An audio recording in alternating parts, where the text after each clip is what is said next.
नमस्कार मित्रांनो, स्वागत आहे तुमचं आताच्या ब्रेकिंग न्यूजमध्ये। मित्रांनो, भारत आणि ब्रिटनमधील संबंध अधिक मजबूत झालेले आहेत। ब्रिटनचे पंतप्रधान कीर स्टारमर हे भारताच्या दौऱ्यावर आलेत। याच दरम्यान त्यांनी मुंबईमध्ये पंतप्रधान मोदी यांची भेट घेतली। या द्विपक्षीय चर्चेमध्ये व्यापार, सुरक्षा, तंत्रज्ञान, शिक्षण आणि इन्व्हेस्टमेंट अशा वेगवेगळ्या महत्त्वाच्या विषयांवरती चर्चा झाली। दोन्ही नेत्यांनी व्हिजन 2030 अंतर्गत भारत ब्रिटन संबंधांना अधिक मजबूत करण्याचा निर्धार व्यक्त केला।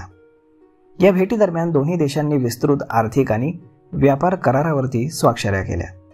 या करारामुळे भारत आणि ब्रिटनमधील आयात खर्च कमी होईल, रोजगार निर्मितीला चालना मिळेल आणि उद्योग तसेच ग्राहक या दोघांनाही फायदा होईल, असं पंतप्रधान मोदींनी स्पष्ट केलं।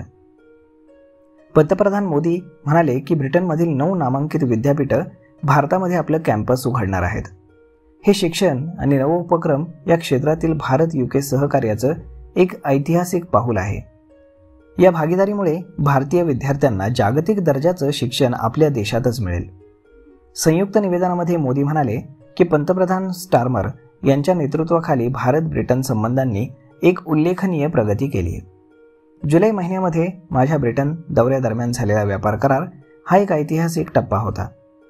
तर भारत आणि UK हे लोकशाही, स्वातंत्र्य आणि कायद्याच्या आधिपत्यासारखी समान मूल्यांवरती आधारित नैसर्गिक एक भागीदारी आहे।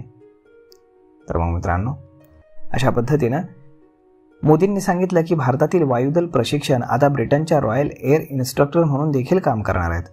तसेच दोन्ही देशांचं नौदल एकत्रित सराव देखील करत आहे।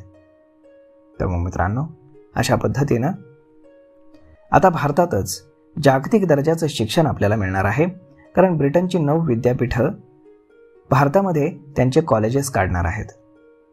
तर मग हा निर्णय हा खूपच स्वागतार्ह आहे। यावरती आपलं मत काय हे तुम्ही आम्हाला कमेंट करून नक्कीच सांगा। आणि जर हा व्हिडिओ तुम्हाला आवडला असेल तर आपल्या जवळच्या मित्रमंडळींसोबत देखील हा व्हिडिओ तुम्ही शेअर करायला विसरू नका। धन्यवाद।